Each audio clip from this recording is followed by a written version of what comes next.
रात के 2 बज रहे हैं। स्क्रीन की रोशनी कमरे में अकेला उजाला है।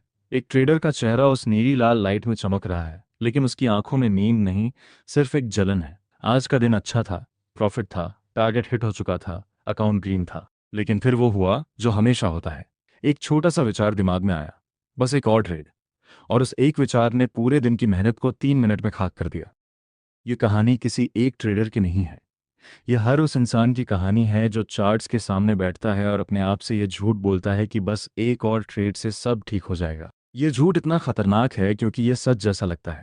ये दिमाग का सबसे चालाक ट्रिक है, और इस ट्रिक ने लाखों ट्रेडर्स के अकाउंट्स को जीरो कर दिया है। समझना जरूरी है कि बस एक और ट्रेड सिर्फ एक वाक्य नहीं है, ये एक पूरा मेंटल ट्रैप है जो 3 अलग अलग परिस्थितियों में अटैक करता है। पहला, जब ट्रेडर प्रॉफिट में होता है और ग्रीड उसे और ज़्यादा कमाने के लिए उकसाता है। दूसरा, जब ट्रेडर लॉस में होता है और वो उस लॉस को तुरंत रिकवर करना चाहता है। और तीसरा, जब ट्रेडर बोरिंग फील करता है और सिर्फ एक्साइटमेंट के लिए ट्रेड लेता है। तीनों स्थितियों में रिजल्ट एक ही होता है, डिसिप्लिन का पूरा टूटना। मार्क डगलस ने अपनी किताब में एक बात बार बार दोहराई है, मार्केट हमेशा अनसर्टेन है, हर ट्रेड एक इंडिपेंडेंट इवेंट है। लेकिन जब दिमाग इमोशन में होता है, तब वो इस फंडामेंटल सच को भूल जाता है। ट्रेडर सोचता है कि उसका अगला ट्रेड पिछले ट्रेड से कनेक्टेड है, कि अगर उसने लॉस किया है तो अगला ट्रेड ज़रूर रिकवर कराएगा, या अगर उसने प्रॉफिट कमाया है तो अगला ट्रेड और ज़्यादा देगा। ये सोच ही सबसे बड़ी गलती है, क्योंकि मार्केट को ये नहीं पता कि आपका पिछला ट्रेड क्या था। एक छोटा सा उदाहरण लेते हैं। सोचो एक ट्रेडर जिसका नाम रोहित है। रोहित ने अपना ट्रेडिंग प्लान बना रखा था। दिन में सिर्फ 2 ट्रेड्स लेगा, और अगर 2 ट्रेड्स के बाद टारगेट या स्टॉप लॉस हिट हो जाए तो ट्रेडिंग बंद कर देगा। एक दिन रोहित का पहला ट्रेड प्रॉफिट में गया, दूसरा ट्रेड भी प्रॉफिट में गया। उसका दिन कंप्लीट हो चुका था। प्लान के हिसाब से अब उसे रुकना चाहिए था, लेकिन दिमाग ने कहा मार्केट अभी भी मूव कर रहा है, एक और ले लो। रोहित ने तीसरा ट्रेड लिया, वो लॉस में गया। अब दिमाग ने कहा चलो इस लॉस को कवर करते हैं, एक और ट्रेड लेते हैं। चौथा ट्रेड भी लॉस में गया। पांचवा ट्रेड तो इतनी जल्दी में लिया गया कि एंट्री ही गलत थी। दिन के अंत तक रोहित ने अपने 2 अच्छे ट्रेड्स का पूरा प्रॉफिट गंवा दिया और एक प्रॉफिटेबल दिन को लॉस में बदल दिया। ये पैटर्न इतना कॉमन है कि हर नया ट्रेडर इसी ट्रैप में गिरता है, और एक्सपीरियंस ट्रेडर्स भी कभी कभी इस जाल से बच नहीं पाते। क्यों? क्योंकि ये सिर्फ स्ट्रैटेजी की नहीं, बायोलॉजी की प्रॉब्लम है। जब ट्रेडर प्रॉफिट देखता है, दिमाग में डोपामाइन रिलीज होता है, वही केमिकल जो कैसीनो जीतने पर रिलीज होता है। और जब ट्रेडर लॉस देखता है, दिमाग लॉस एवर्जन मोड में चला जाता है, जहां लॉस का दर्द प्रॉफिट की खुशी से 2 गुना ज़्यादा महसूस होता है। इन दोनों स्टेट्स में दिमाग रैशनल नहीं रहता, वो सिर्फ तुरंत राहत या तुरंत रिवॉर्ड चाहता है। एक और कहानी समझते हैं जो शायद और भी ज़्यादा रिलेटेबल है। प्रिया नाम की एक ट्रेडर थी जो क्रिप्टो फ्यूचर्स में ट्रेड करती थी। उसका ट्रेडिंग स्टाइल स्कैल्पिंग था, छोटे छोटे मूव्स पकड़ना, जल्दी एंट्री, जल्दी एग्जिट। एक सुबह उसने अपना ट्रेडिंग सेशन शुरू किया और पहले ही घंटे में उसका पूरा दिन का टारगेट कंप्लीट हो गया। नॉर्मली इस समय पर उसे ट्रेडिंग बंद करनी चाहिए थी, लेकिन उस दिन मार्केट बहुत ज़्यादा वोलेटाइल था। प्राइस तेज़ी से ऊपर नीचे मूव कर रहा था, और प्रिया की नज़र में ये बहुत बड़ा अपॉर्चुनिटी था। उसने सोचा आज का दिन स्पेशल है, मार्केट इतना मूव कर रहा है, अगर मैं रुक गई तो बहुत बड़ा प्रॉफिट मिस कर दूंगी। ये सोच ही उसकी सबसे बड़ी गलती थी। उसने अपना पोजीशन साइज भी नॉर्मल से 2 गुना बढ़ा दिया, क्योंकि उसका कॉन्फिडेंस उस वक्त आसमान छू रहा था। अगला ट्रेड लॉस में गया, लेकिन बड़ा लॉस नहीं था। प्रिया ने सोचा कोई बात नहीं, मार्केट अभी मूव कर रहा है, रिकवर कर लूंगी। उसने तीसरा ट्रेड लिया, इस बार पोजीशन साइज और बढ़ा दिया। ये ट्रेड भी लॉस में गया। अब उसका इमोशनल स्टेट कंप्लीटली बदल चुका था।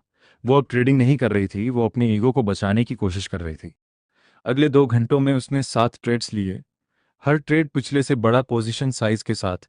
और दिन के अंत तक उसने न सिर्फ अपना पूरा प्रॉफिट गंवाया, बल्कि अपने अकाउंट का 3 गुना ज़्यादा भी गंवा दिया, जितना उसका डेली लॉस लिमिट था। प्रिया की कहानी में सबसे इंपॉर्टेंट बात यह है कि उसने अपना ओरिजिनल प्लान फॉलो करना छोड़ दिया था बहुत पहले ही, जब उसने सोचा कि आज का दिन स्पेशल है। यह भी एक वर्जन है, बस एक और ट्रेड का, सिर्फ इसका नाम बदल जाता है। कभी ये बस एक और ट्रेड बनता है, कभी आज स्पेशल डे है, कभी मार्केट इतना क्लियर सिग्नल दे रहा है कि मिस नहीं करना चाहिए। लेकिन इन सब झूठ का रिजल्ट एक ही होता है, डिसिप्लिन का पूरा टूटना और अकाउंट का नुकसान। अब थोड़ा डीपर समझते हैं कि दिमाग में ये हो क्या रहा होता है जब ये एक और ट्रेड वाला थॉट आता है। न्यूरोसाइंस रिसर्च बताता है कि जब इंसान गैम्बलिंग या हाई रिस्क एक्टिविटीज़ में इन्वॉल्व होता है, उसका ब्रेन का वही हिस्सा एक्टिवेट होता है जो एडिक्शन में एक्टिवेट होता है। ट्रेडिंग भी जब डिसिप्लिन के बिना की जाए एक एडिक्शन बन सकती है। हर ट्रेड एक नियर मिस या नियर विन की फीलिंग देता है, और दिमाग इस फीलिंग को चेज करने लगता है, बिल्कुल वैसे ही जैसे स्लॉट मशीन खेलने वाला इंसान बस एक और पुल सोचता रहता है। इसका मतलब ये नहीं है कि ट्रेडिंग बुरी चीज़ है, इसका मतलब ये है कि ट्रेडिंग को इमोशन से नहीं, सिस्टम से करना चाहिए। जब ट्रेडर अपने आप को सिर्फ अपने प्री डिफाइंड रूल्स तक लिमिट कर लेता है, तब वो अपने दिमाग के उस हिस्से को कंट्रोल में रख पाता है जो तुरंत रिवॉर्ड चाहता है। मार्क डगलस अपनी किताब में एक और पावरफुल आइडिया देता है। मार्केट को ये नहीं पता या परवाह नहीं होती कि ट्रेडर क्या सोचता है मार्केट को करना चाहिए। इसका मतलब है मार्केट को आपकी इमोशनल स्टेट से कोई फर्क नहीं पड़ता। आप चाहे कितना भी कॉन्फिडेंट फील करो या कितना भी डेस्परेट फील करो, अपना लॉस रिकवर करने के लिए मार्केट अपना काम करता रहेगा, बिना आपकी फीलिंग्स की परवाह किए। इसलिए ट्रेडिंग डिसीजंस कभी भी फीलिंग्स के बेसिस पर नहीं लिए जाने चाहिए, सिर्फ प्री डिसाइडेड रूल्स के बेसिस पर लिए जाने चाहिए। अब सवाल ये है कि इस ट्रैप से बचा कैसे जाए। एक प्रैक्टिकल फ्रेमवर्क समझते हैं जो इस प्रॉब्लम को सॉल्व करने में मदद करता है। इसे 3 स्ट्राइक रूल कहा जा सकता है। ट्रेडर अपने आप के लिए 3 क्लियर बाउंड्रीज बनाता है। पहला, maximum number of trades per day, जैसे कि 3 या 4 ट्रेड से ज़्यादा नहीं। दूसरा, मैक्सिमम लॉस पर डे, जैसे कि अकाउंट का 2 या 3% से ज़्यादा नुकसान नहीं। तीसरा, मैक्सिमम प्रॉफिट लॉक, मतलब अगर दिन का टारगेट अचीव हो जाए तो ट्रेडिंग तुरंत बंद। इन तीनों बाउंड्रीज को क्रॉस करते ही ट्रेडिंग प्लेटफॉर्म बंद कर देना चाहिए, चाहे दिमाग कुछ भी कहे। यह लिमिट लिखकर रखनी चाहिए स्क्रीन के पास, जहां बार बार दिखे, क्योंकि जब इमोशन हाई होता है तब लिखा हुआ रूल देखना दिमाग को वापस रियलिटी में ला सकता है। दूसरा कदम है एक और ट्रेड वाले विचार को तुरंत पहचानना। जैसे ही ये विचार दिमाग में आए, ट्रेडर को खुद से एक सवाल पूछना चाहिए, क्या मैं ये ट्रेड अपनी प्लान के अकॉर्डिंग ले रहा हूँ या सिर्फ इमोशन की वजह से? अगर जवाब इमोशन है तो वही पल रुकने का सबसे सही समय है। तीसरा और सबसे मुश्किल कदम है अपने आप को फिजिकली दूर करना। जब ट्रेडिंग सेशन खत्म हो जाए, स्क्रीन बंद कर देनी चाहिए, ऐप से लॉग आउट कर देना चाहिए या कम से कम कमरे से बाहर निकल जाना चाहिए। क्योंकि जब तक स्क्रीन सामने है, दिमाग को लगता है कि अपॉर्चुनिटी अभी है, और ये फीलिंग ही सबसे बड़ा दुश्मन है। एक और इम्पॉर्टेंट पॉइंट ये है कि बस एक और ट्रेड वाला थॉट सिर्फ लॉस के बाद ही नहीं आता, ये प्रॉफिट के बाद भी आता है, और दोनों इक्वली डेंजरस है। प्रॉफिट के बाद आने वाला एक और ट्रेड ग्रीड से आता है, जबकि लॉस के बाद आने वाला एक और ट्रेड फियर और डेस्परेशन से आता है। दोनों केसेस में रिजल्ट सेम होता है, रूल्स का टूटना। मार्क डगलस का एक और इम्पॉर्टेंट कॉन्सेप्ट है प्रोबेबिलिस्टिक माइंडसेट। इसका मतलब है ट्रेडर को यह समझना चाहिए कि उसका एज, उसकी स्ट्रैटेजी हमेशा शॉर्ट टर्म में काम नहीं करेगी। कभी वो जीतेगा, कभी हारेगा, लेकिन अगर वो अपने रूल्स को कंसिस्टेंटली फॉलो करता रहे तो लॉन्ग टर्म में उसका एज काम करेगा। लेकिन जैसे ही ट्रेडर एक और ट्रेड के चक्कर में अपने रूल्स तोड़ता है, वो अपने पूरे स्टैटिस्टिकल एज को बर्बाद कर देता है, क्योंकि एक discipline less trade 100 discipline trades के प्रॉफिट को खत्म कर सकता है। यह समझना जरूरी है कि प्रोफेशनल और इमेच्योर ट्रेडर में फर्क स्ट्रैटेजी का नहीं, डिसिप्लिन का होता है। प्रोफेशनल ट्रेडर भी लॉस करता है, लेकिन अपनी लिमिट को जानता है और उसे मानता है। इमेच्योर ट्रेडर अपनी लिमिट जानता है, लेकिन जब इमोशन आता है वो उसे तोड़ देता है।